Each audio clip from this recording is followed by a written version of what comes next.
हे बाबा धवलेश्वर महाप्रभु कला मंदिर धड़ा होइथिबा महाप्रभु धवलेश्वराय नमो नमः।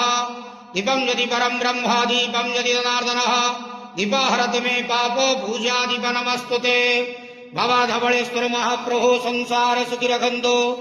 आज महाशिवरात्रि जागर उपवास शुभ बुधवार रे समस्त श्रद्धालु भक्त मान को आश्रीपद करंतु मनस्कामना पूर्ण करंतु कर्म क्षेत्रोन्नति करंतु ग्रहरिष्टमान खंडन करंतु जगतर मंगल करंतु विश्वर कल्याण करंतु समस्त द्वादशा भक्त मानकर मनस्कामना पूर्ण करंतु सेवकर डाके श्रवण करंतु आपणकर नाम विख्यात करंतु समस्त जागर उपवास व्रतधारी मानकर मनस्कामना पूर्ण करंतु।